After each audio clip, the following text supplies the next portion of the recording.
Hey now, we are getting over, and I am the Silver King, Adam Silverstein, here to lead you through these hard times. With episode 481 of your favorite professional wrestling podcast. That's right, Getting Over is back once again, and boy, oh boy, do we have a show for you. First of all, it is Thursday, so you know exactly what that means. We are here to break down everything that happened in the world of AEW and NXT this week. But one of the big things that happened in the world of AEW completely revolved around none other than CM Punk. So the Silver King will be kicking off the show with CM Punk and AEW coming momentarily. Of course, NXT picking things up on the back end. But we do have a loaded show for you once again today. Allow me off the top to get us right into it with a reminder that this podcast is all about Defy. So please remember to head on over to Apple Podcasts and Spotify. Leave us those 5-star ratings on Apple.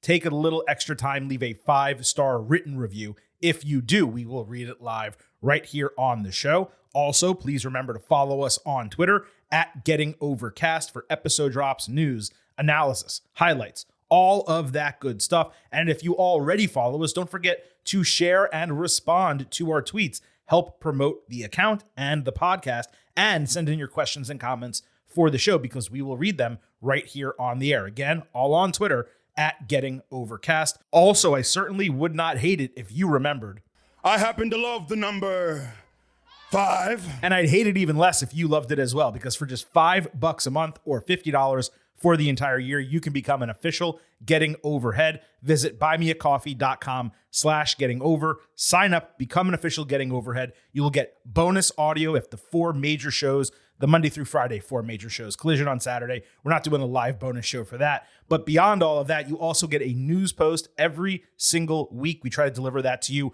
on Friday. Of course, we do extra ones if big breaking news happens and other things need to be covered. But we deliver all of that to you just as bonuses. What we really hope is that you're contributing to us and becoming an official Getting Overhead to support the Getting Over Wrestling podcast long term. So please consider visiting buymeacoffee.com/gettingover and doing exactly that. As I said here at the top of the show, there's a ton to talk about today. This is going to be a very interesting episode. We are going to break down everything that happened across AEW in terms of Rampage, Collision, and Dynamite, all of this leading into All In going down next weekend. We will break down NXT leading into Heatwave coming next week, but we are going to kick off today's show with a look at the shit that went down with CM Punk over the weekend leading into this week. So don't forget, we do have timestamps in the episode descriptions. So if at any point you want to skip around the show, or you've heard part of the show and you want to go back and listen to it later, or you only want to hear NXT, or you only want to hear AEW, whatever the case might be, you can check those timestamps, you can jump around. But as always, I hope you listen to the entire show. So look, as we get into addressing the CM Punk situation, you know, I never thought I'd really know what Fitty meant when he said, "I've been patiently waiting for a track to explode on. You can stunt if you want, and your ass will get rolled on. And if it feels like my flow's been hot for so long, if you thinking I'm a fucking fall off, you're so wrong." I didn't get shot 9 times, okay? I didn't get dropped from my label. But I did have to wait 4.5 days to talk about this CM Punk situation, and I am not going to waste that opportunity. This is one of those instances here on the podcast where I truly wish we at Getting Over were like a deeper show from like a staffing and production standpoint, because you could bet your ass that if we were fully legit in that way with YouTube production and the whole 9 yards, I would have clips pulled of all the comments that I've made and that Chris Vanini has made about CM Punk, Tony Khan, and the inevitability of further negative situations occurring involving all of these parties. We talked about it initially after Brawl Out. We talked about it when Collision returned. And there's just so much material there that I would love to share with you. And you're welcome to go back and listen to those episodes. But it would be glorious if I could intersperse those here and I had the time to do it. On that note, let me say, if anyone with that type of experience is interested in getting involved in the podcast to that end, please let me know. We could use the help. But in lieu of that, allow me to say this. Every opinion I am about to share with you, I have already shared before on this topic during episodes of this podcast. That's how easy it was to predict this entire situation unfolding in this manner. And really, there's no ending to it in sight. Let's start by getting into, I guess to quote Limp Bizkit, the he said, she said bullshit as we distill the facts as best we know them about what happened recently with CM Punk, fellow AEW wrestlers, and yes, even executives at AEW Collision. So Saturday night, after Collision ended with CM FTR in that trio's main event, they cut a go-home promo in the ring for the crowd. This did not air live on television. Here's CM Punk. Earlier today, I went to a local supermarket and I figured out why they call him Hangman. It's because the pegs in the toy aisle are full of Hangman action figures because nobody wants to buy them. Oh! He's a peg warmer. Unlike me, who moves merchandise and pops ratings and sells toys. And then everybody in AEW say, I'm the heart, I'm the soul, I'm the spirit. Well, that's objective. What is a fact is the people who say that certainly aren't the chin of AEW because the lights go out faster than what?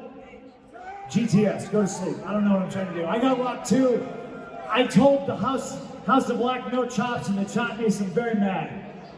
Yeah, so clearly CM Punk lost at the end what he was trying to say, and honestly, he lost even in the moment what he was trying to say. He was saying they call him Hangman because he's hanging all over the pegs in these toy stores. I mean, I guess that's what he was trying to say. But to distill all of this, what we have is Hangman Page's name coming out of Punk's mouth in a clearly unplanned, half-assed, non-kayfabe insult about merchandise as part of a meandering, stupid promo that obviously completely fell apart. And I can't say this for sure, but I saw Hangman signs in the crowd at Collision, so I can only assume, like, Punk saw those signs, got angry because, you know, This is my show! My show! And acted out rather than compartmentalizing the annoyance, behaving like an adult, and moving on. Also, real rich for a guy to sarcastically mention guys calling themselves the heart, soul, and spirit of AEW when, you know, the company is named after them and wouldn't exist without them. Meanwhile, Punk is the one who waited for it to succeed before he jumped on board once it was already hot. But this outburst, which is the right description of it, follows his comments on the first Collision about counterfeit bucks. That followed comments he made about Hangman in an ESPN article before that show. And obviously before all of that, he shit on Hangman on TV. Realize now, this is 3 times Punk has referenced them on TV or in the media since Brawl Out. And that's not counting multiple times he's used his media friends to put out stories about him wanting to work with the elite and trying to do an olive branch, but the Bucks wanting nothing to do with him. So they're the bad guys. Now, let me add another fact as we know it. The Bucks and Punk have an agreement through AEW not to talk about each other publicly. No such agreement exists with Hangman for one reason or another, even though Hangman's promo was one of the key elements that set Punk off initially. Back to the facts as we know them. Now, this outburst from Punk led to a series of further revelations that spewed out from all angles. All of the reporting that we are about to reference here is via PW Torch, Wrestling Observer, PW Insider, and Fightful. And the vast majority of it confirms what the others are reporting. And of course, we point out when there are unique items as well. So what came out first is that Hangman Page was turned away from attending Collision despite being brought in with plans to cut a pre-taped promo. This was seemingly debunked, with PW Insider reporting the Page was sent elsewhere, not because of Punk, but due to the location of the promo moving. I'm iffy on that being true. It's certainly possible the location was changed on purpose, but it also seems likely that it was done to cover for Punk not wanting him at the show. And if you saw the promo that they're talking about from Dynamite on Wednesday. Again, this was pre-taped, and we're going to get into a ton of issues I have with this promo. It was him standing behind an ambulance outside a garage door. That could have been any garage door anywhere. It could have been at the arena, a different side of the arena, another location that wasn't the arena. But why would you bring an ambulance to a different garage door when you could just use one at the arena? So if he was turned away from the arena or wasn't allowed to go inside the arena and just did this promo out front, that pretty much tells you all you need to know. Now, apparently, Punk has since texted an apology to Hangman for the post-show promo that we played. How do we know that? Because he sent his media army to claim that in as many spots as possible. And look, an apology is great. That's what real men do. It was appropriate and it was necessary. But this is hysterical. Why? Well, first, you have to remember, Punk was angry at the Bucks years ago when they reached out to him via text about joining AEW, saying that sending text messages and not just calling someone was unprofessional. And then second, the apology must be as loud and as public as the disrespect. I mean, what an immense hypocrite. In this case, the disrespect came live in front of a few thousand people, and it surely reached hundreds of thousands more online, not to mention all the other times this guy has trashed Hangman. Meanwhile, the apology was a text message to one person. Imagine thinking that is anywhere near the same level. This guy has a Twitter account, CM Punk. He uses it all the time. I'll write the tweet for him. Here it is. I regret what I said Saturday at Collision. I was trying to be funny and missed the mark. My bad, Hangman. Done. Incident settled. But this is just the tip of the iceberg. Beyond being the star of the show, Punk apparently sees Collision as his show, according to reports. And as such, is creating this bunker mentality backstage. Collision does this better than Dynamite. Dynamite may do this, but we don't do that here on Collision. We're better than that. Apparently, he's telling people he wants to lead Collision in a way he feels the Jacksons don't lead AEW, which is part of what he criticized them for during that brawl-out incident. Forget splitting the roster by virtue of creative. This is divisive stuff. Splitting the roster by mentality, attitude, personality. Furthermore, Punk is apparently telling people at Collision he wants it to be a low-drama environment. That's like Peacemaker, the John Cena character that he plays, seeking peace, but he's willing to murder children in order to keep that peace. Punk doesn't want drama, yet apparently he's the one creating it. Now, to that end, Punk has allegedly been confronting wrestlers he believes are aligned with his enemies, meaning the elite. And he has gone so far as to literally ban them from Collision tapings. Basically, he somehow appears to have veto power over not only who appears on the show, but who even attends the tapings and sits backstage. This is a wrestler, not the president or a lead booker, not an executive, a wrestler. I didn't mean to go AI there, but it kind of felt like I did. Punk apparently confronted Ryan Nemeth, Dolph Ziggler's brother, at the Dynamite appearance he made in June over a tweet Nemeth sent that did not name Punk, but did call him literally the softest man alive. That was coming out of the ESPN interview. Nemeth is apparently all over being the elite as well.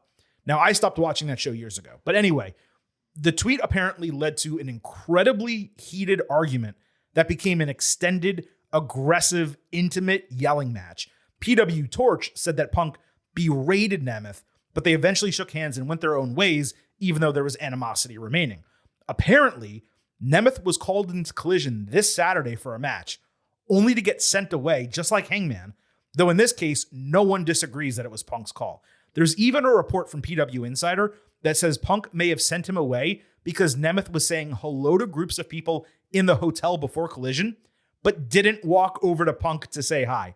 Like, how childish and ridiculous can you be? And again, how the hell is it his call that this guy can't be on the show? Tony Khan presumably booked this guy for TV, spent at least hundreds, maybe a couple $1,000 bringing him to town, hotel, all that type of stuff, all for Punk to pitch a fit that wastes this guy's time and throws away some of Tony's money.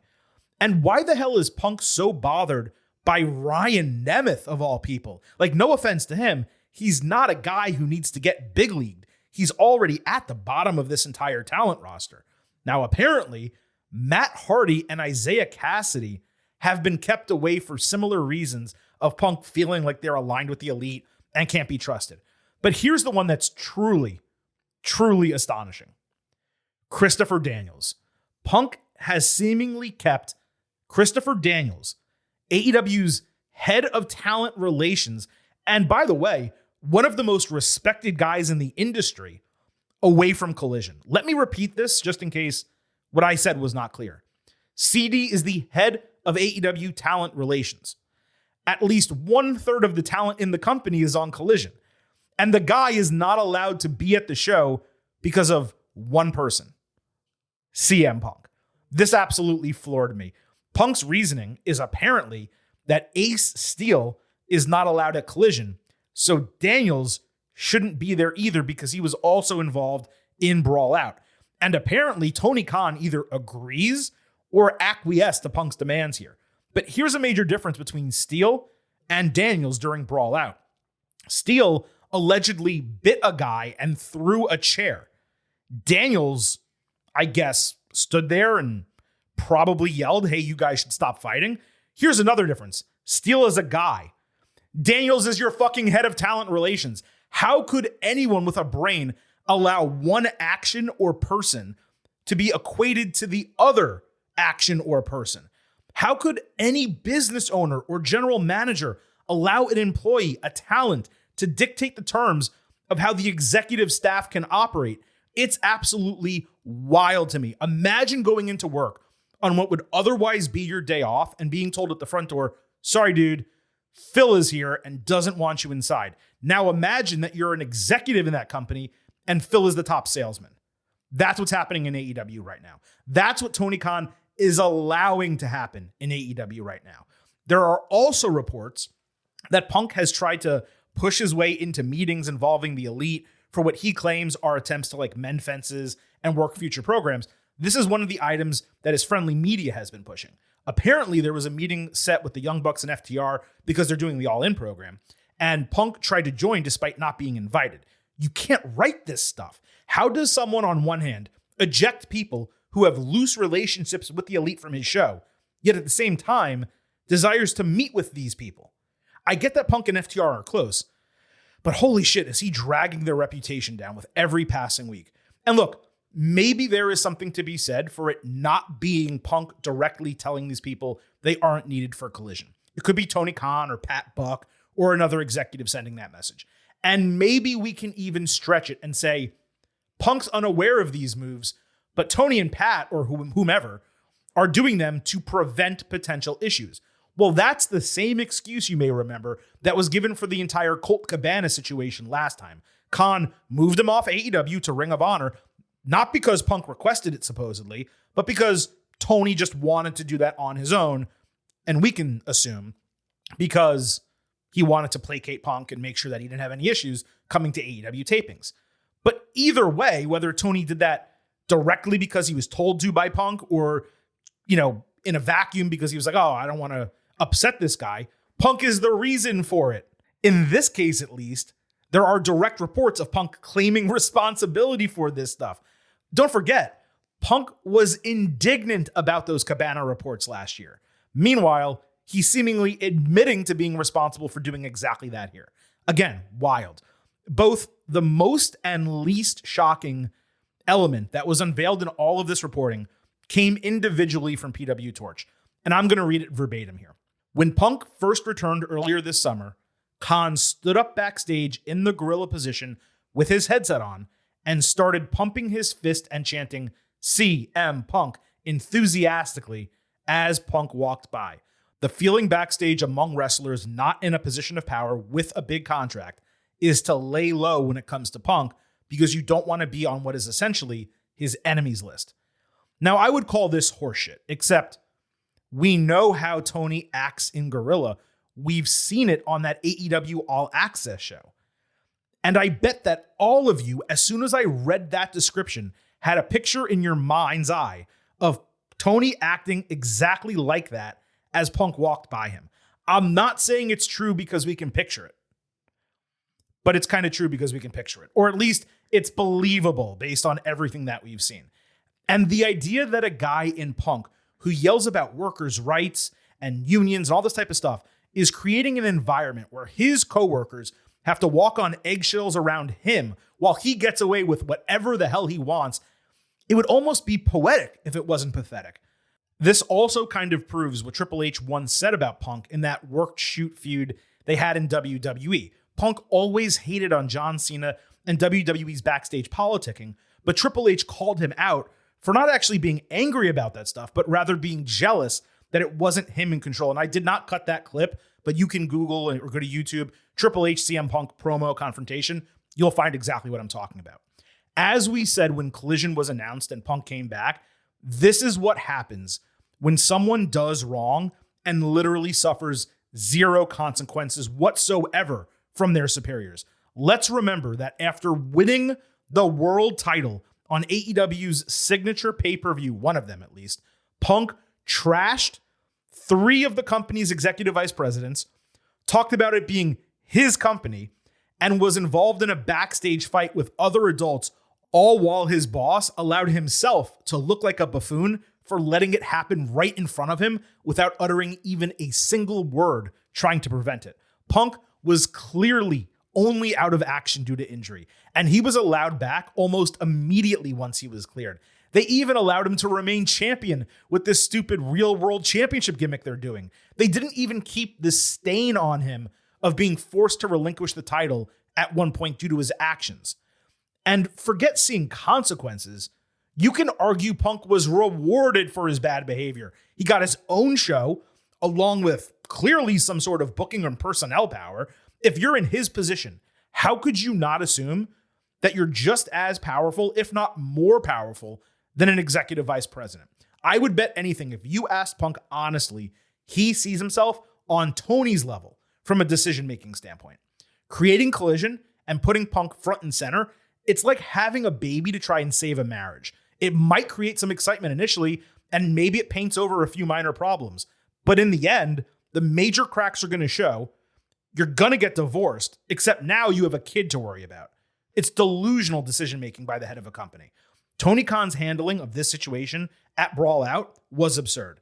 In the aftermath, his inaction was appalling. Now, it's just straight laughable because everything that has happened since Punk returned has been completely and specifically predictable. Again, we literally shared all of this criticism after Brawl Out and again stated everything that has happened recently would indeed transpire on the Instant Reaction podcast to the announcement of Punk's return. But I guess all is well and good as long as there's still thank you Tony parties for him after his own show. Look, Punk is immensely petty, and he's also coming off like a top-tier hypocrite here. Beyond the apology as loud as the disrespect stuff, he has been out here calling wrestlers soft only to ban people from his show due to their tweets and relationships. If you're friends with Matt, you can't be friends with me. That's forget high school, that's middle school shit. Don't get me wrong, Punk is allowed to feel uncomfortable around certain people. All of us are. And Tony is allowed to acquiesce to his biggest star and choose him over others. No doubt about that. But at some point, it must be impossible for this locker room to see Tony as neutral or impartial when it's always whatever Punk wants, he gets. And it goes so far as to result in someone of Christopher Daniels' role and stature not being allowed at one of the brand's 2 biggest shows. I mean, could you imagine if the roles were reversed? The fury that would be spewing out of Punk. He'd probably be calling for Tony to fire Hangman if he said the same shit about him. Or what if he traveled to Dynamite and the Young Bucks didn't want him there? They're all EVPs? He would lose his shit. Probably the biggest issue is that Collision's only been on for a couple of months, and this has already happened. Punk is clearly obsessed with trying to get over Hangman, at least in the public eye. And there are clearly still unresolved issues stemming from Brawl Out because, the conflict was never actually resolved. And that's what happens when you allow someone like Punk to get away with murder without any repercussions. Nothing registers in the brain to give them pause when a situation arises like the one that did Saturday. If Punk had actually been punished in some regard, he might have thought better about opening his mouth. Because don't get it twisted. The only reason all of this other stuff came out is because Punk opened the door with the public Hangman comments. Clearly, there have been backstage issues for weeks now, and people were waiting for the opportunity to talk. And clearly, Punk is the catalyst for all of it. Never do we hear any story about Punk being the victim or someone going after him, unless you consider the original Hangman promo, which, okay, one case. But again, he's the catalyst for nearly all of it. And it's how he handled that Hangman promo that caused this pile of shit to begin forming. Here's the key. We are literally a year removed from Brawl Out, 2 weeks ahead of the biggest show in AEW history. And nothing has changed. Nobody has changed. Certainly not Punk. Certainly not Tony. He continues to enable Punk with his actions, as opposed to, doing the alternative. It's like rather than treat the wound, they just dressed it, forgot about it, and let it fester. And now the entire extremity is infected. This remains a disastrous situation as far as I'm concerned. Not just for the Elite and Punk and Tony, but AEW as a whole.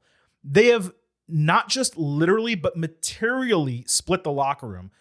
This is how and why good people leave companies that they would never otherwise consider leaving. Unfair practices, a hierarchy beyond the one established by normal workplace standards, and poor leadership that allows issues to just remain unresolved and create additional problems. And look, let me be clear. What happened this week, it's not Brawl Out. It's not even close to that. In a vacuum, the Hangman comments were relatively minor. But they opened the wound and they exposed all of this stuff that's been festering under the surface. Punk had an opportunity to prove Brawl Out was a mistake. He was injured and angry. He was out of his mind. And everything got to him and things just blew up. He could have turned a corner. Maybe sought out anger management. Or forget that. A third party just to help you learn how to compartmentalize your emotions. He could have walked into Collision and just been focused on truly helping AEW the way that he says he does. Instead, he almost seems to allow anger and unhappiness to fuel him as if he can't exist without it. And folks, that is no way to live, okay? I said it last year, I repeated it a few months ago, and I will say it again now. Tony Khan should have fired CM Punk after Brawl Out. It's not an easy decision to make. I'm not trying to claim that it is, but it would have been the right one. As the head of a company, I would never let someone, even my top star, get away with tearing apart my product and my people to the media, especially after I just anointed him my champion for the second time. And if I was sitting next to that person while it was happening, I would have stopped the press conference cold and removed them from the area, physically with security if necessary. And if I found out after that fact that he was involved in a brawl with those same people he insulted minutes later, I'd consider legal action. And even if somehow I allowed that person to come back for one reason or another and gave them a second chance, the leash would be so incredibly short that they would be on a zero tolerance policy for the remainder of their career. After this shit, look, again, what he said about Hangman was really minor. And I would have already fired this guy to the fucking sun if it was me. But what I absolutely would not do is take zero action again. So what would I do, given the situation? Well, clearly, Tony is not going to fire Punk. So what I would do, as soon as Bryan Danielson is healthy, I would turn him babyface. I would position him as the top name in the entire company like he should have been when he initially signed. And if not that, at least the top name on Collision. I would then take Punk and I would relegate him to an upper mid-card role on the show. He can go after the TNT title. He can win a bunch of feuds, put over some younger talent, and do his damn job to help the company. And if every once in a while you want to bubble him up for a main event type of feud, go ahead and do it. I would never put him anywhere near the world championship. And again, even though he already would have been fired in my world, or at least would be on a zero tolerance policy at this point, I would then put him now on a zero tolerance policy. One more outburst, you're gone, dude. It's not going to work. And you need to sign a contract stating as much, because if not, I'm just going to fire you right now. That's what I would do. He would never be my champion. And he would lose all designs on Collision being his show. And if he didn't like any of those things, his ass could walk. So look, I took a lot of your time there. I did say a lot. Let's get to the actual damn professional wrestling that we are here to talk about on today's show. As mentioned, we will continue here with AEW and then move to NXT at the end of the show. A lot did happen in AEW this week, building towards All In. I do my normal breakdown of all the shows here at the top, so let me just go ahead and do that again. Collision, I got to tell you, I thought it was a kind of dreadful show. 3 of the 5 matches featured jobber-level talent. There was a great promo early, and the main event delivered, but it was a 2-hour slog. Definitely the worst of the 9 or 10 episodes that there have been to date. I would say it was on the same level as Rampage this week. Dynamite easily took the mantle for best show, but even it had a variety of issues, largely, as far as I was concerned, surrounding lazy booking. Daniel Mason, one of our listeners on Twitter, asked me this question. He said, did every match on Dynamite have a person or group come out and or interfere? So he asked, I checked. 5 of 6 matches. The only one not having that was the women's match. And 4 of 5 major segments included that element. That means 9 of 11 things that were booked for the show featured an attack, interference, and or distraction, or more than one of those things. It was still a much more solid show, Dynamite was, compared to Collision, and there were plenty of exciting elements that made it breeze by on Wednesday night, but as I said, definitely flawed. I do have one more Twitter mention from JFTR at JFTR76. He said the original aura around AEW was that it was better pure wrestling and less corny segments than WWE. That has been completely eliminated. I don't think that's fair. I actually saw a number of these comments on Twitter Wednesday coming out of Dynamite. On a show-by-show basis, AEW does still deliver better wrestling. Forget better wrestling, because that's objective. More wrestling. It delivers more wrestling than WWE. And it stays away from many of those short match tropes, unless a jobber is involved. But AEW has its own flaws, for sure. Like corny segments, definitely. It sometimes puts matches on shows as a means of doing something else. So like they'll do a match that'll be like a squash. It'll be 90 seconds or 2 minutes. And they do that only so there's a post-match attack, or only so there's a post-match promo, where you don't need that match. I'd rather Jay White or CM Punk or John Moxley or whomever get 2 additional minutes on their match, rather than shoving a match that doesn't mean anything into a segment just so a guy has an excuse to go out there and cut a promo. I think, AEW tries to be different than WWE in that they don't want people just walking in the ring with a mic, cutting a promo and nothing else happening, right? That's why they always have like Tony Schiavone out there or Renee Paquette doing an interview so that there's someone for them to work off, or they do it after a match like we're talking about. But what was the best segment from Dynamite on Wednesday? You can argue it was MJF and Adam Cole entering, grabbing a mic, and just cutting a promo. So I'm okay with AEW, moving towards WWE. You can say in some ways WWE is moving towards AEW a little bit. They are putting on longer, better matches, especially on premium live events.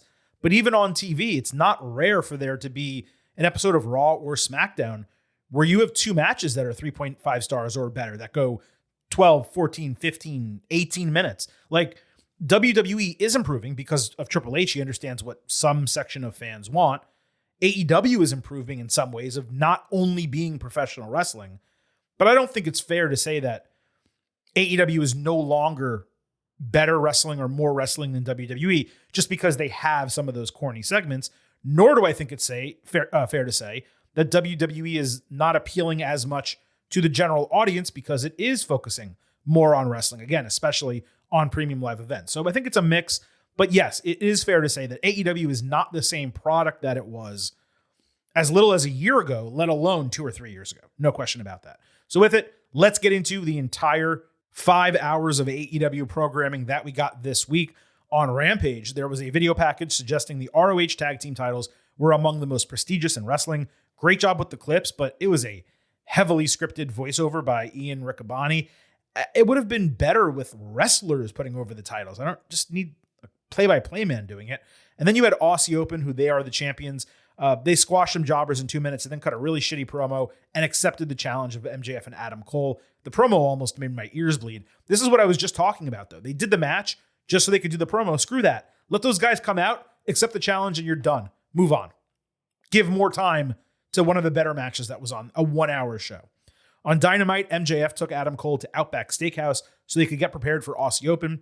MJF was freaked out because it was the best meal of his life, and Aussie Open, therefore, must be great wrestlers.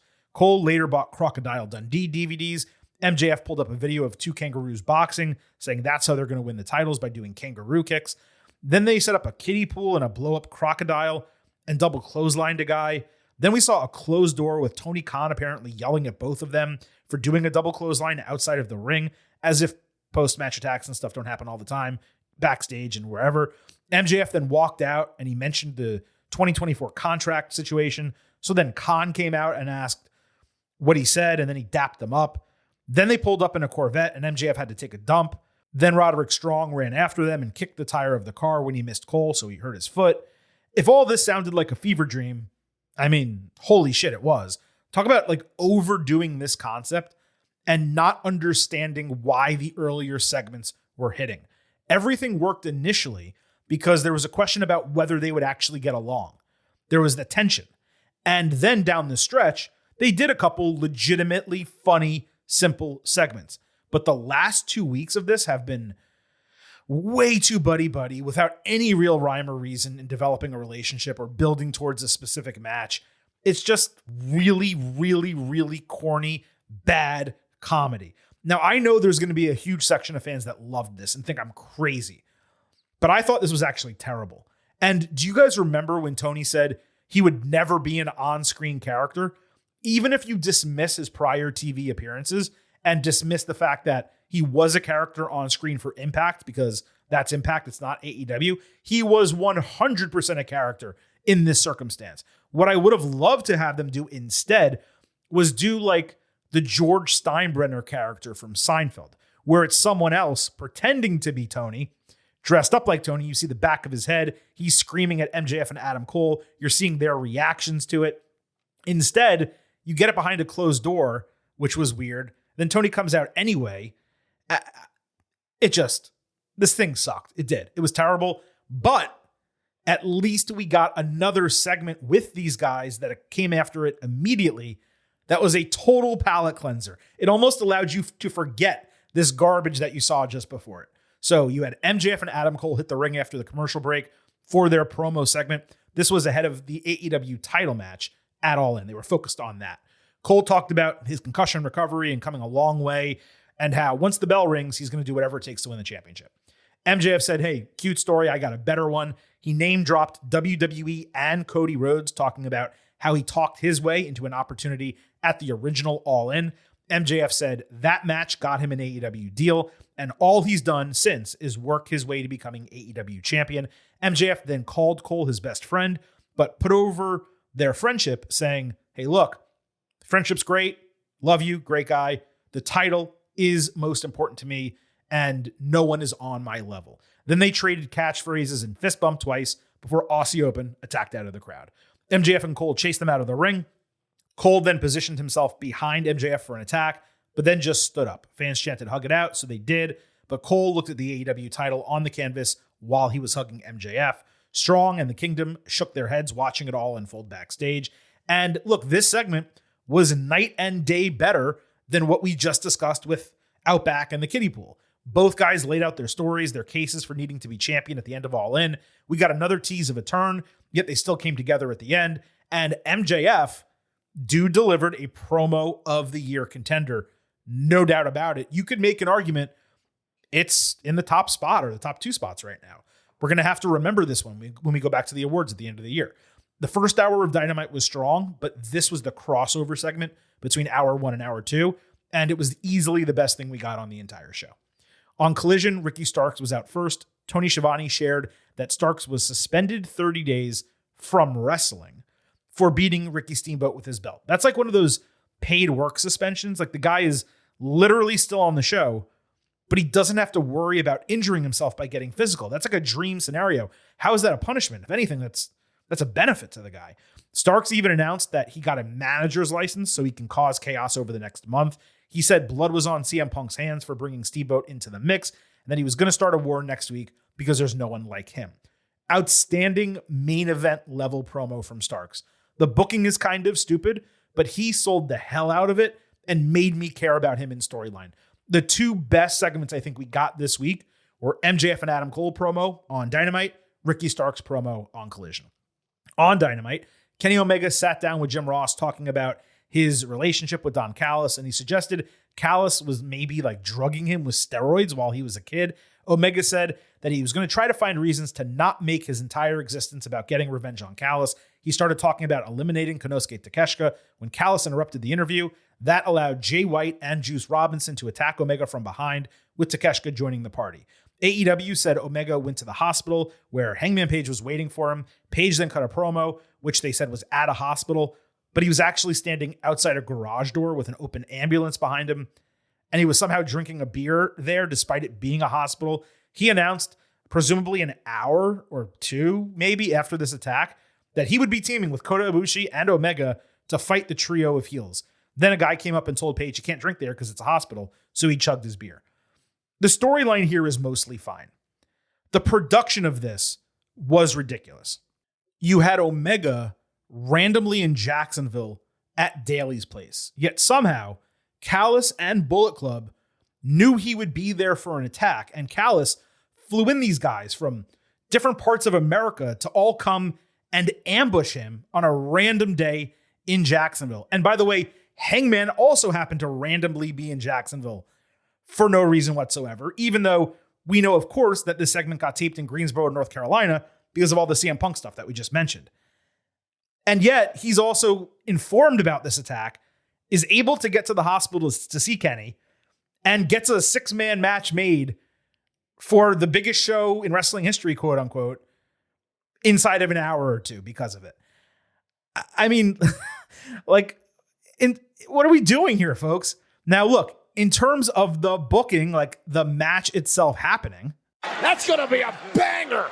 and as a fan who knows about New Japan, White didn't need that much reason to side with Callis to go after Omega. But if I was an AEW only fan, I would want it explained to me why Bullet Club Gold sided with Callis and Takeshita when Callis was just working with Blackpool Combat Club a month ago. I wouldn't so much call this thrown together, but it's clear they didn't really care about telling the story outside of the Omega Callis Takeshita part of it. And again, when you consider all the elements that could have been introduced to really tell this story and the ridiculousness of them just all being in Jacksonville for this, it really does not come together well. And going back to the Hangman promo thing that we talked about regarding CM Punk and Hangman perhaps not being allowed in the building for Collision or being told his promo would be taped in a different location. When you look at this and you see that it was just in front of a garage door that looked like it was at an arena, what other location did they need to do that at? It didn't really make sense to me. He could have done that promo anywhere as long as there was an ambulance. Another element here that was funny was Jim Ross was the one doing the interview with Kenny Omega. And while Omega's getting the absolute shit kicked out of him, the camera kept going back to JR and his face was like some combination of like, this is stupid, which obviously he wouldn't purposely do. And I don't want any part of this. Like, he was just sitting there watching the whole thing happen. He's not screaming for them to stop. He's not doing anything. Was he having like flashbacks to being set on fire or getting put in the mandible claw the last time he tried to get involved in something like this? I found the entire thing really, really odd. It was almost like a sketch, the way they kept going back to JR that way. I just had to put it out there. So staying with Dynamite, Callis was then in the ring with Chris Jericho for the next segment. Jericho said JAS walking out on him last week made him reconsider a lot of things, but he doesn't join factions. He creates them. Yet then Jericho decided to join the Callis family and get back to his roots with Don. They hugged and celebrated. They were about to leave the ring. Jericho realized there was another painting with a shroud over it in the ring, presumably for him. Callis tried to stop him from unveiling it, but Jericho revealed an image of Callis holding Jericho's decapitated head by its hair. Callis admitted that he thought Jericho would say no because of his ego, which is the biggest in the entire business. Jericho talked about Callis being out of the business until he brought him back and called him a real low-life piece of trash. Callis smacked him. Jericho went back after him. Then Takeshita saved Callis, and Will Ospreay came in from out of nowhere with Hidden Blade. Ospreay then hit him with a chair. Jericho bladed. Callis smashed the painting over his head, and it was over. Sammy Guevara ran in after it was pretty much over to make the save. And then like an hour later, Jericho was in the training room being treated, except no one decided to wipe any of the like random lines of blood off of his head. It was all dried. Jericho challenged Ospreay, saying they're going to be able to have the match they were supposed to have during the pandemic, but never did. He also said he would make Ospreay drink his own blood and embarrass him at Wembley Stadium. Even more so than I said a moment ago with the Bullet Club, there was zero explanation for Ospreay siding with Callis or wanting to go after Jericho. The segment itself was also nonsensical. Like, let's make believe Jericho did what Callis expected. How exactly would the painting deal have transpired? Callis like curses him out, shows him the painting, and then Jericho stares at it for so long he doesn't notice two guys running into the ring to attack him. Like, it was hot. The segment was hot. So that overcame a lot of the plot holes here. And Jericho's promo in the training room was actually great. It's just strange that they spent a month plus telling us a Jericho Callis storyline for it to lead to a match with someone heretofore unaffiliated with Callis. Why not just build a Jericho Ospreay story? I know Will was busy. He was doing the G1 over with New Japan.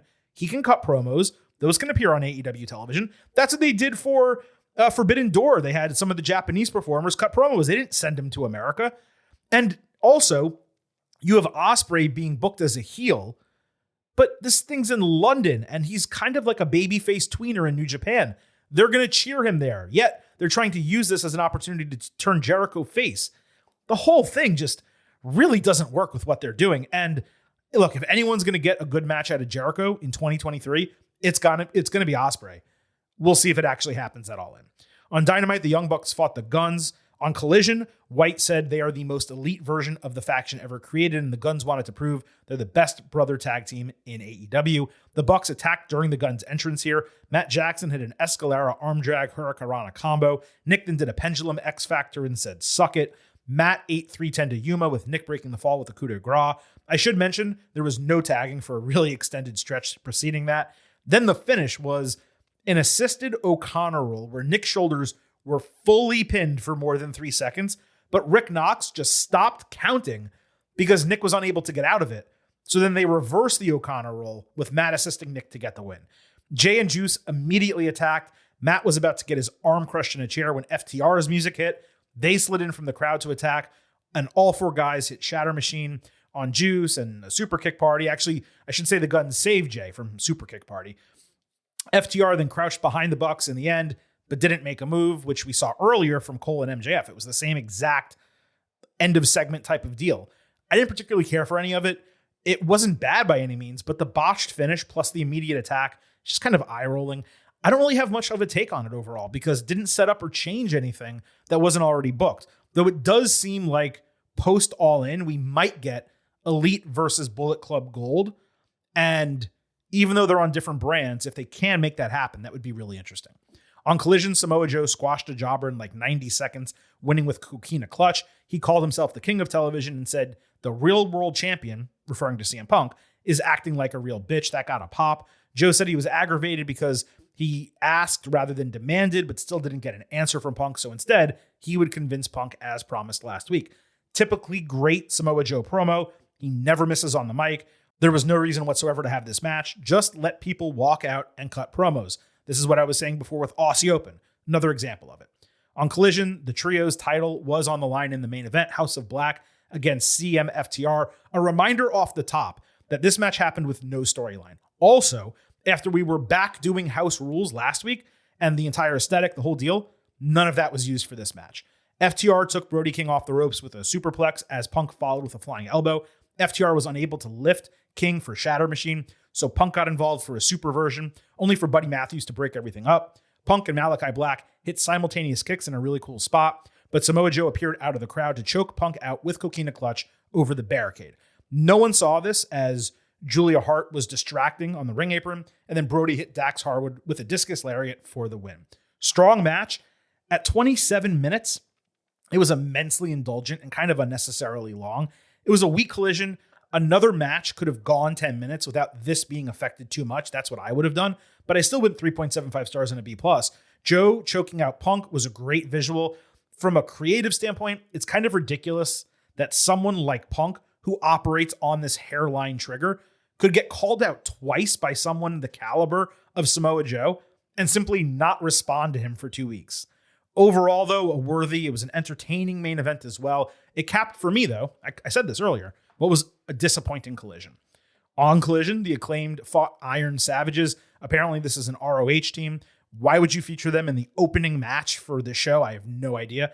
The gimmick here was Acclaimed overpowering bigger guys. They took out the manager with Scissor Me Timbers and then hit a double famouser for the win. The crowd loved it. That's what matters most.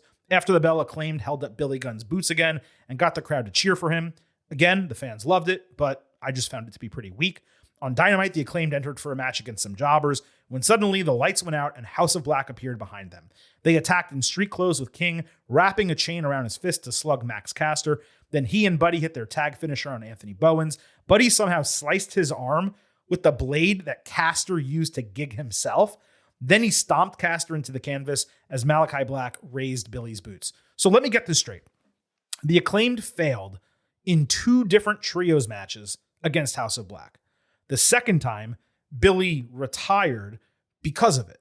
House of Black has since defended the titles twice against other opponents, maybe 3 times actually. Acclaimed doesn't call them out or mention them at all. They don't even say they're really going after the trios titles again. Yet House of Black attacks this team that they've already beaten twice because they want Billy's boots. This coming after they attacked Andrade because they wanted his mask, but then didn't retain the mask. They lost it to Andrade. And it was necessary to do this on Dynamite instead of keeping it on Collision Saturday. This screams almost like they're trying to do a trios title match at All In, maybe with a nonsensical title change coming. I would not understand that booking one iota if that's what transpires. On Rampage, Sky Blue fought Saraya in a qualifier. This main evented. Sky hit Code Blue but didn't win because both outcasts distracted. Ruby Soho sprayed Sky in the face with Saraya hitting Rampage for the win. I know the outcasts are heels, but every one of their matches ends exactly the same way. And given this was a qualifier for a women's title match on a huge show, and given Saraya is an extremely notable wrestler in AEW's world and everywhere, it was the height of absurdity that they could not let her get a more clean victory over Sky freaking Blue. Even if there was a distraction or interference, you have that be earlier in the match, and then you let her win on her own at the end. This was just atrocious booking. That is one big pile of shit. On Collision, Toni Storm backstage was excited that she and Saraya were both in the title match. She said the faces are not to be trusted. They're all toxic little girls. When the interviewer brought up Hikaru Shida, Storm got frenzied and called herself fragile. Then she threw a heel at her. I thought Toni did a better job with this last week than this week, but I do like the gimmick that they're doing with her.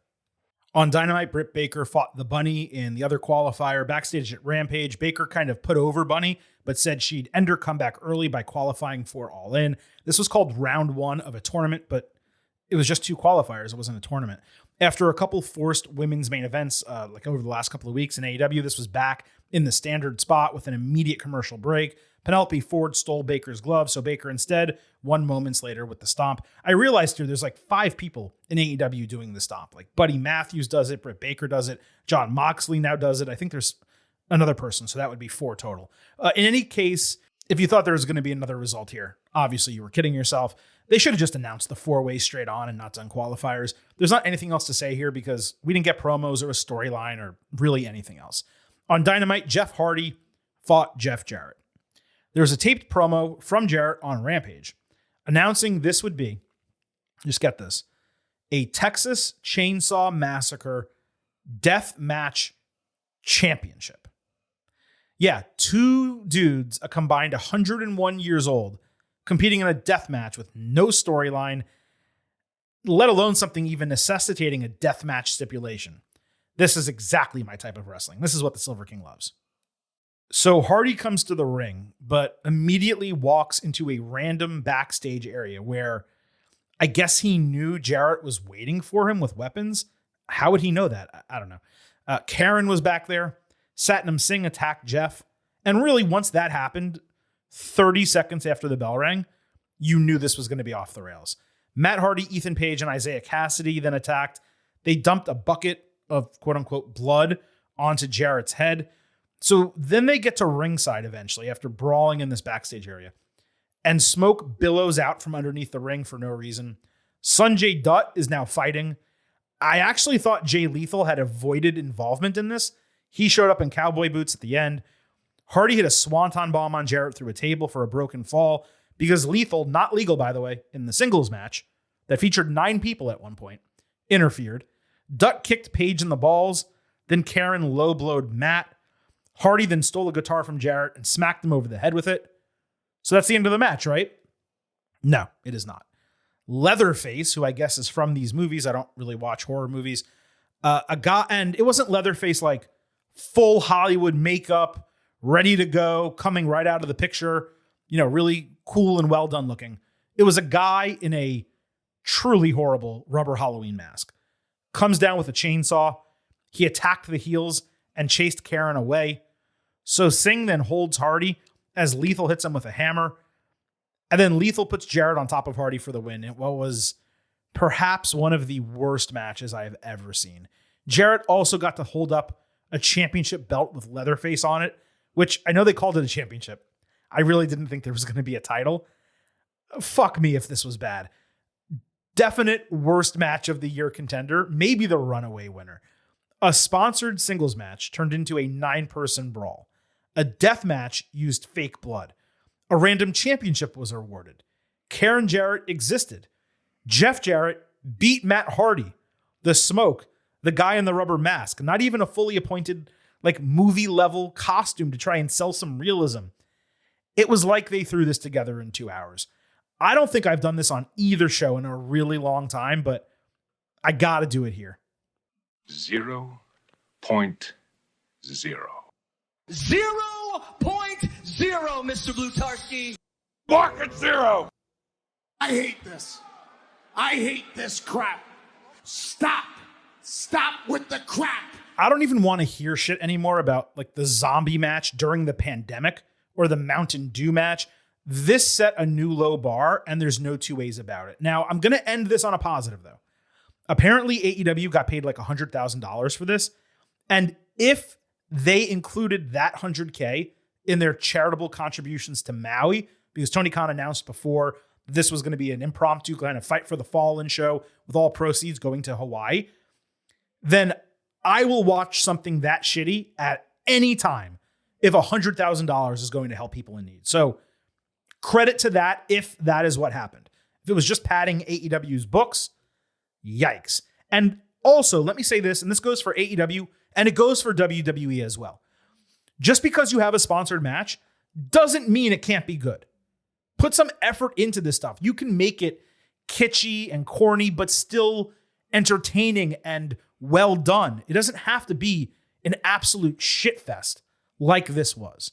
On Rampage, there was an international title match. Orange Cassidy defending against Johnny TV. Harley Cameron sang Johnny's entrance, which actually came across kind of unique, even though she's a much better rapper than she is singer. Wheeler Yuta distracted at one point, then jumped on commentary. Orange hit a diving DDT and tornado DDT, plus Orange Punch and Beach Break for the win. Another match with no rhyme or reason, not even a good one, despite some pretty talented competitors. BCC surrounded the ring, but didn't do anything. Yuta then cut a really weak promo, challenging for the title next week. At least there is a reason for this match happening, even if Yuta hasn't exactly earned the title shot. So on Dynamite, we got that match, International Championship, Orange, Yuta. This opened the show. It definitely hit. BCC came out late with Orange feigning Orange Punch and instead hitting Paradigm Shift. John Moxley was unimpressed. Then Cassidy hit Orange Punch and sold the injured hand, with Yuta locking in the seatbelt for a really good 2.9 false finish. Orange then folded him over with a pinning combination for the win because, as you're going to hear me say later, AEW loves finishes exactly like that. BCC attacked Orange immediately, with Best Friends making the save, and then Lucha Brothers helping clear the ring of the heels. So BCC grabbed chairs, and then Eddie Kingston returned. Eddie went right after Claudio. We got like a 9-man brawl. Kingston then challenged for Stadium Stampede at All in London. Kingston looked night and day better than he did like a month ago in AEW, and that's bound to happen when you compete in the G1 and you work your ass off in that schedule in Japan. So good for him. He looked great. And this was probably the single best booking decision that I think Tony Khan has made for All In. Stadium Stampede is going to allow them to show off this ridiculously large crowd and Wembley Stadium itself for 20, 30 minutes. I'm a little concerned of putting a long match like this as part of what's already going to be a really long show. But again, they're going to be able to use the visuals from this match for as long as the company exists. It's a really smart idea. I'm very curious to see who the other 3 guys are going to be joining the heels. Does the storyline make 1000% sense? No, but they have been building the babyface side and the BCC side. So from a storyline standpoint, it all comes together. But again, I'm curious about who the other 3 heels are going to be. The match was also strong. That, by the way, the one we got on Dynamite, 3.75 stars and a B+. On Dynamite, Jack Perry cut a taped promo saying he would retire the FTW title next week on Dynamite. We'll see what happens there. On Collision, Powerhouse Hobbs cut a strange promo about Book of Hobbs and said the next chapter was redemption. So in order to get past his loss of the TNT title and his loss in the Owen tournament, he needed to fight the Redeemer. Out came Miro, only for Aaron Solo and Nick Camarado to attack him from behind. Miro took them out, but Hobbs caught him blind with a spinebuster. So look, let me get this straight. He's still doing the Book of Hobbs gimmick, and he's still working with QTV, even though he should be well away from them. And last week, dismissed QT Marshall's advances despite accepting the chain. And what was the all-out match they were talking about, or the match in Chicago? Is it just Miro on Collision instead of actually at All Out? Maybe that's the case. Also, you have now Hobbs and Miro. So Hobbs is going to continue his losing streak, right? Because they're not going to have him beat Miro. What the fuck are we doing here? This is bullshit, man. On Rampage, Darby Allin fought Brian Cage. Commentary called this a grudge match to explain it happening. It was the first time they've wrestled since January 2021. Cage kind of looked like a road warrior with his face paint. Darby hit coffin drop on the apron. Cage tripped him, trying it inside for a nasty landing, adding a helicopter-style F5. Allin came back with an avalanche crucifix bomb and won with an inside cradle. Luchasaurus, of course, attacked him immediately after the bell. Darby is clearly going to win this TNT title off of him after another boring reign where Luchasaurus has done absolutely nothing. It was a fun, big, small match that we got on Rampage. Both guys look good. AEW relies way too much on surprise pins to protect losers who don't need to be protected. Brian Cage does not need to be protected here. I'd much have rather to seen Darby just beat his ass clean. On Dynamite, Darby and Nick Wayne fought Gates of Agony. The heels attacked during the babyface entrance. The bell rang. Then Swerve Strickland and AR Fox immediately entered with chairs. Wayne hit a moonsault outside as Darby hit coffin drop inside for the win. Swerve and Fox threatened, so Sting appeared on the big screen with like a Joker-type smile face paint, pretty much doing the Heath Ledger character. Apparently, he kidnapped Prince Nana, but then when Nana stood up to walk away, he was allowed to. Anyway, Sting was kind of like crazy in this promo and said it's going to be a coffin match at All In, him and Darby against Swerve and AR Fox. It's probably better if I don't say anything about this and move on, but I'm going to say this. I like Joker Sting, but it feels almost like it's forced. Like if it was more natural and came out, I don't even know when Dark Knight came out, but it feels like a decade ago. Then you could say, oh yeah, that all kind of works together. But now he's doing that character in 2023. And I don't know, it makes Sting interesting. And I thought the promo was kind of manic and crazy in a good way, but it also doesn't really make sense why he's so nuts about this. It's almost like they're just doing it because it's All In. On Collision, the TNT title was on the line. Luchasaurus against Brock Anderson. You heard that correct. Christian Cage before the match put LeBron James over Michael Jordan and himself over Ric Flair for cheap heat because they were in North Carolina.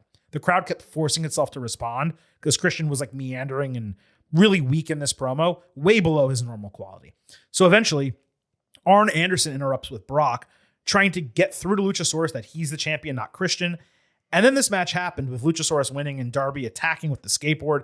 He had a nice double stomp with the wheels of the board onto Luchasaurus's back. And then Darby challenged Christian next week, promising to put respect back on the TNT title. Again, he's obviously going to win this title at All Out. The post-match was 1/8 at most of this entire segment, yet it was the only part that was actually entertaining. Everything else from Christian's promo to Arn Anderson to the match itself, it was dreadful. And lastly, on Collision, Chris Statlander and Willow Nightingale fought Mercedes Martinez and Diamante. Martinez powerbombed Diamante over the ropes onto the faces. Then Willow completely no-sold half of an exploder suplex to pounce her out of the ring. Stat hit the Fisherman's Buster on Diamante. Then Martinez reversed a Nightingale pinning combination, with Diamante doing like the Usos' extra leverage boot to the back for the heel victory. Tagging was non-existent in the latter portion of the match. I did like to see Martinez get a TV victory for a change. That was cool.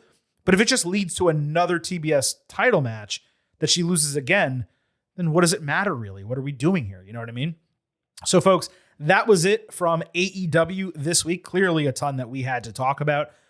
There was a lot of good, don't get me wrong, but there was also a lot of bad. And Collision, it was more Collision not living up to like what it has done the last 2 months.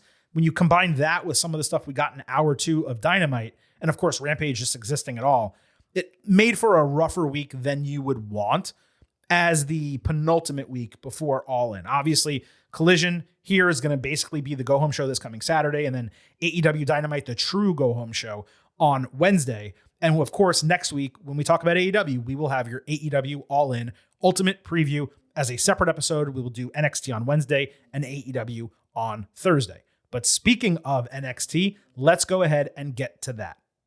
This for me was a huge bounce back episode coming out of a really disappointing show last week. Knocked this one out of the park with a ton of character development, interesting storylines, promos, and there was a banger match on the show as well. So Carmelo Hayes was signing autographs when Wesley stepped up angry that Melo wouldn't answer his calls or texts. Melo told him, worry about Dijak. Wes was confident, saying Melo needed to finish his autographs so they could fight for the title at Heatwave. It was again Wes being like contentious, really for no reason at all, but the segment worked overall. Dijak later interrupted the same signing with Melo giving him the same message, focus on Wes. This all worked well enough. It's kind of a silly setup, and Wes's sudden character change remains really odd to me. I understand the guy lost the title and he lost, I think, a second match after that, but he was on such a large winning streak and no one's diminishing him anymore. So like, why all the angst? Like, it's almost like he's a teenager. Calm down. You know, you're still being featured in major matches. You're good. Eddie Thorpe got another Native American vignette talking about unleashing his fighting spirit, with Dijak being the target of his focus that he will move toward without fear. It was fine. The production of it worked, but it was basically one note. They made a huge mistake though, because they aired this before the number one contendership, which gave away the winner of the match because Thorpe is basically challenging Dijak again. Yet he's not going to do that if Dijak became number one contender, because Dijak would be focused on Carmelo Hayes at that point. So anyway, we got Wesley against Dijak in number one contendership. Wes dodged a kick, catching Dijak's leg for a one-arm powerbomb, followed by a Meteora. But as he went to do the cardiac kick, a shoulder that Dijak had been working all match gave out on him. So then Dijak lifted Wes for Feast Your Eyes, but the knee Wes had been similarly working all match gave out on him. Dijak followed with a one-legged version of his High Justice for a false finish. Then he rotated Wes off the ring apron, flinging him into the steel steps and over the barricade. Thorpe appeared and distracted enough so Wes could Hurricanrana Dijak into the steel steps. He followed with the cardiac kick and a corkscrew senton for the win. This was a tremendous TV match. We almost never see two wrestlers simultaneously selling injuries that they suffered during the match, and all of it coming together to cost them a finishing sequence. The only flaw was Wes hitting the cardiac kick, because if he just failed to do it, why was his shoulder suddenly strong enough 2 minutes later? Especially when he had a second finisher in the corkscrew senton anyway, so he could have just won with that. He didn't really need the cardiac kick. It's a minor gripe. The match was a banger, and I'm going 4 stars A- for it. Just a blast for a mid-show battle. Wes walked out of Shawn Michaels' office with a Heatwave contract and a heelish smirk on his face. He dropped the contract in front of Melo, who gave it back to him, saying he would just see him next Tuesday. So Wes pushed the autographs off the table, kicked out one of the legs, and then dragged the table out of the room all the way into the ring. Really unique way to set up a contract signing. Mello put over Wes as a great North American champion, but said he folded like a chair on an Alabama boardwalk after facing just a little adversity with a few losses. Wes talked about overcoming tons of adversity and proving all his doubters wrong. It was a really rousing promo. Mello said that he feels Wes on most of what he's saying, but he won't and can't beat him one-on-one. Wes came back saying he's going to turn another doubter into another believer, but Mello told him don't go chasing waterfalls, saying he can't miss next week. They both signed the contract, and Mello held the title high, so Wes did a standing double stomp, splitting the table in half and getting right in Mello's face to end it. So despite all the contrived shit backstage, this was a straight fire contract signing. Wes was crushing it on the mic. Mello was right there with him. It strangely made this feel like whoever loses this match needs to leave NXT, because Wes went deep here, and he would seemingly have nowhere else to go if he loses. Meanwhile, Mello basically stuck his nose up in the air at Wes. So it would almost be embarrassing if he lost the title. Even though I wasn't a huge fan of Wes's like quick character change and the stuff with the autograph signing, this final segment, it absolutely delivered. It was so hot that it felt like it was a promo you cut before a premium live event or a title change, not a random TV match. And in that way, this was very similar to what happened on AEW with Adam Cole and MJF. There was a bunch of contrived, kind of corny, ridiculous bullshit that happened. And then once they actually got in the ring and were able to cut promos, they totally delivered and cleansed the palate from what we got before. Very strange to be able to juxtapose those on consecutive nights in the same week. Rhea Ripley and Dominic Mysterio were hanging out backstage with Rhea pissed about Lyra Valkyria and what she did to her last week. Ripley commanded the promo completely. She challenged Valkyria and Dragon Lee to a mixed tag team match next week. The faces later commiserated about the match. Valkyria said they need to get together. They both spoke in their own languages. Dragon pointed out that he was married, and she said, hey, when I meant get together, I just mean get on the same page. Dragon actually had a couple funny lines here. My guess is we didn't get promotion of them, meaning them being Dominic and Rhea, on the show because WWE wanted to see what NXT could do ratings-wise on its own. And I actually think that's smart to determine whether these ratings are sustainable without major main roster talent. Also, the expected match that we're getting here is going to be damn fun. I can't imagine it's not going to be great. I would have Dragon Lee beat Dominic here, setting up a rematch for the title. That said, there's a lot of interesting things going on with the North American Championship. Let me also mention, if anyone hears a snoring dog in the background of this section of the show, my dog is snoring his head off in the corner, so I apologize. I don't want to move him or disturb him. Hopefully you don't hear it and I'm able to cut it out in post. Nevertheless, I just wanted to apologize for that at this moment.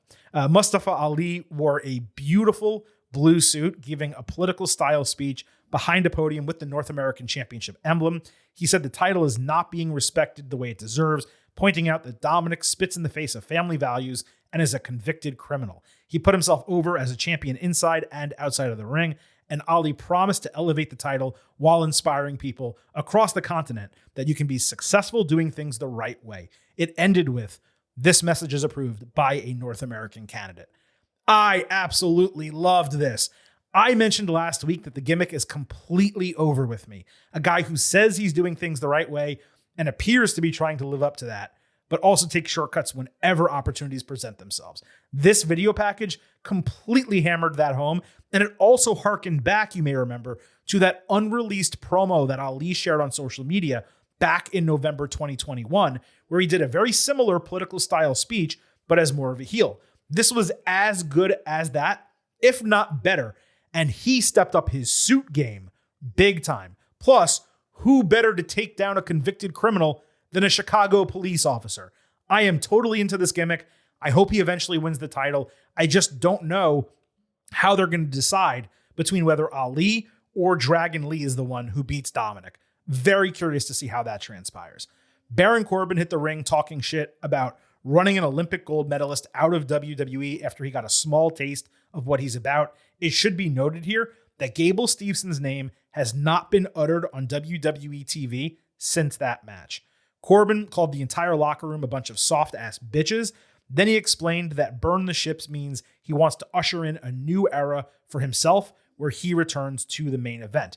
This is what I was saying back at the show, and when they introduced burn the ships, they ran this burn the ships thing for multiple weeks and never explained what it meant. They just introduced this new gimmick with a pirate ship and all this stuff, and you're like, what the hell does any of this mean if you didn't already know the phrase? And now here we are, 4 weeks later, and it's finally being explained. This should have been on the go-home show before the premium live event. Mr. Stone interrupted all of this, claiming Von Wagner would stay in Corbin's way. Corbin demanded Wagner speak for himself because talking on the stick is key to succeeding in the business. There was a really funny back and forth where Wagner got the mic and Corbin's like, you know what, this is a bad idea. Let's not do this. Wagner actually did pretty well for himself, calling out Corbin's string of shitty gimmicks. He said that he was going to move up the ladder and Corbin was in his way. Then he delivered the "you're going to get tabled" line. Corbin swung, Wagner answered. They got separated before a table spot at the end. I got to admit, this was hotter than I expected. Corbin's promo was excellent, his best in years. Wagner's promo was his best ever. That's obviously not saying much. I wouldn't say Vaughn stepped up to the challenge per se, but rather he did not embarrass himself. Corbin went inside baseball, but he didn't go too far inside. It totally delivered. Corbin later in the parking lot credited Wagner for having the balls to say something to his face. Braun Breaker stepped up to him saying he's not finished with Wagner, so Corbin shot back that his ass got put through a table last week. Breaker said he'd be watching next week, and Corbin said he may intimidate most of the locker room, but not him. This was a perfect follow-up to the other segment. I presume Braun's going to interfere next week, and we're going to get a triple threat. Otherwise, he will need to get retribution on Vaughn while wanting to fight Corbin separately, which doesn't really work, but I did think this was a really interesting back and forth. Trick Williams fought Drew Gulak. Damon Kemp was with the heels for the first time. Williams ate a ringside German suplex from Charlie Dempsey with the referee distracted. There were more distractions with Briggs and Jensen eventually evening the sides before Trick hit a roundhouse kick for the win. It was a nice showing for Trick. He needs a lot more reps. He still has a ways to go, especially with his moveset. Everything he does is just so basic. He is way too talented and way too athletic to be that generic. And I don't need a guy, especially a guy his size, doing a roundhouse kick. Let him use his power. Let him use his athleticism. I would do some variation of a driver or a bomb or even a high-risk move. I'm definitely curious to see what Ilya Dragunov is able to pull out of him next week. Speaking of Dragunov, he later got a promo package where he expected Williams to bring his confidence and his courage, but he promised to bring his raging fire against him. He said Trick, after next week, would understand why he's more dangerous than anyone can imagine. Normal Dragunov promo, solid as usual.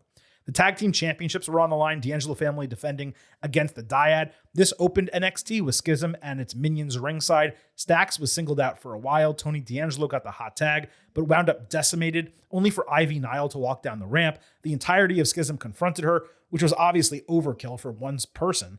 That allowed two other Schism masked dudes to jump out of the crowd and take out Dyad, including Julius Creed's signature slam, with the champions retaining the titles. Joe Gacy and Ava turned around, shocked to hear the bell. The faces celebrated.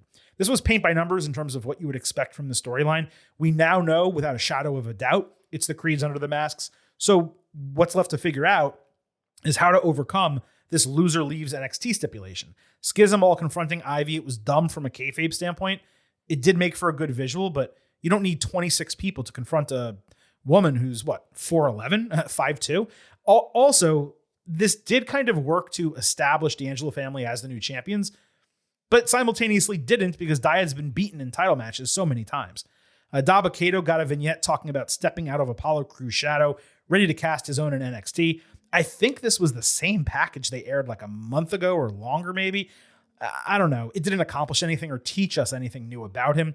Tyler Bate fought Joe Coffey. We saw an anonymous video of Bate and Coffey getting into it during a public appearance. Backstage, Bate said he wouldn't let Coffey's anger affect him. This went back and forth. It was basically even when suddenly Daba Kato attacked Bate for a disqualification. He also went after Coffey, but Gallus saved their brother. So then Kato focused on Bate. And I will say he absolutely destroyed him with a sit-down choke bomb. He honestly looked like he murdered Tyler Bate. I'm not a huge fan, though, of the finish because this could have just been a post-match attack. It ruined a match that was already happening. And what's the result? Coffey's not going to be bothered by it, but now we get into a Daba Kato Tyler Bate program. I mean, that's not that exciting. Kato looked good. It was the only part of this I liked. Dana Brooke fought Blair Davenport. Dana wore all black and showed some attitude. Blair hit a really nice springboard double stomp and a sliding boot. Brooke also picked Davenport off the ropes for a shockingly good sit-down powerbomb. Dana came back with a huge lariat and grabbed the ring bell. Kalani Jordan took it from her, asking what she's thinking. Dana then got caught with a huge knee to the face and a Kamagoye, with Blair getting the win. After the bell, Dana looked disgusted when she felt Kalani's hand on her shoulder, comforting her, clearly getting ready to turn heel. And I think we've known that heel turn is coming sooner than later. I'd be lying if I said I wasn't interested. I told you guys I was hating this stuff with Dana and Kalani Jordan. Somehow, Dana now has me caring about this character. She's put on the 2 best matches of her entire career over the last couple of weeks in NXT. And now she actually has an intriguing character. Good for her taking this opportunity and actually improving. You can see the week-to-week progress in the ring. Now, if she can only step up the promo, they might have something with her. Thea Hale fought JC Jane. Andre Chase told Duke Hudson that he got the match made to get Thea feeling better and back in the win column. Hale came up really pissy that he knows what's best for her. He thinks he knows what's best for her. So then Duke turned and supported Thea instead, which Chase pointed out, why did you do that? This was even until Thea got the Kimura lock. JC reached the ropes and hit a cradle spinebuster. Jane ripped off a turnbuckle pad, so Chase jumped on the apron to fix it. That distracted Hale as she yelled at him, and then Jane caught Hale with an inside cradle for the win. Hudson blamed Chase after the bell, and Hale stormed past them backstage. She's doing the pissy teenager character. It's fine. Hudson, we thought, was finally fully aligned with Chase, but now he's kind of playing both sides. We're going to have to see where the storyline ends up. NXT aired audio, and I got confused about what this was exactly. I thought it was from Hector Garza, giving Angel Garza and Humberto Carrillo a pep talk, saying, family's always there, even when other things in life fail you. He also spoke about them as cousins, saying, the time has come for no more games or distractions, but to create a new beginning together. All of this was spliced with photos and videos of them and the Garza family in Mexico. So, here's the thing. Hector's been dead since 2013. So I'm not sure if this was something the family had, or they used AI to do it, or maybe another member of the Garza clan taped it, or a voiceover artist. It was the perfect follow-up to last week, getting the guys to focus on their new mission. Again, very telenovela-esque. I'm interested to see what the repackaging looks like. But again, I'm just kind of confused about what this actually was. Supernova Sessions interrupted hard-hitting home truths. It was the most interesting either segment has been in NXT. I still think Nathan Frazier's version of this needs to go away. He's way better than it. It at least allows him to show some personality, but the Heritage Cup is going to be on the line next week. In fact, we might as well just move to our NXT Heatwave mini preview and just go over the 5 matches that have been announced for the show. I say 5, I think a 6th has actually been announced. NXT Championship, Carmelo Hayes against Wes Lee. I have Carmelo Hayes retaining the title. You're not changing the title this quickly, and you're not changing it on television. Rhea Ripley and Dominic Mysterio against Lyra Valkyria and Dragon Lee. I do think Dragon over Dominic makes sense if they're going to run that title match back. If not, you put Ripley over Valkyria. I wouldn't have Dominic beat Dragon. That would make 0 sense whatsoever. Trick Williams against Ilya Dragunov. You have to have Dragunov beat Williams unless they are calling him up to the main roster immediately, in which case he goes out on his back, Trick gets a huge win, and becomes an upper mid-carder. That would be cool. I don't think it makes any sense for Ilya not to win, though. Baron Corbin against Von Wagner. I just have a feeling there's going to be Braun Breaker interference here. And look, Corbin is actually getting over. Having Wagner beat him would be terrible, so I do have Corbin winning this match. Heritage Cup, Nathan Frazier against Noam Dar. The storyline's been really convoluted. I don't see why you would put the cup on Frazier just to take it off of him this quickly against Dar. Again, Frazier didn't even beat Dar for the cup. He beat Oro Mensah. So now given a chance to beat Dar, you need to have him beat Dar. That is what makes the most sense. And I think the other match that's announced is Ivy Nile against Ava. Ava's first or second singles match on TV. You have to have Ivy Nile win this. You absolutely have to. So that is the mini preview for NXT Heatwave, which we will discuss in full next Wednesday right here on the Getting Over Wrestling podcast in an NXT only episode. Maybe we get an interview. If we do, we'll add it to that show. But as of right now, Wednesday, NXT, Thursday next week, your AEW All-In Ultimate Preview. Vintage Chris Vanini has confirmed that he will join for that show. Besides those 2 episodes, of course, next Tuesday, we will have our normal WWE episode. And then don't forget, after All In, we will have your AEW All In Instant Analysis podcast. But we're going to go over all of that next week here on Getting Over. Just wanted to tease you with it right here and now. On the way out of today's show, allow me to hit you with some reminders. First, that the Getting Over Wrestling podcast It's all about Defy. So please leave those 5-star ratings for us on Apple Podcasts and Spotify. On Apple, if you leave a 5-star written review, we will read it live right here on the show. Don't forget to follow us on Twitter at Getting Overcast for episode drops, news, analysis, highlights, and all of that. If you already follow us on Twitter at Getting Overcast, don't forget to retweet our stuff. Reply with your comments, thoughts. As you can tell, we will read them right here on the show.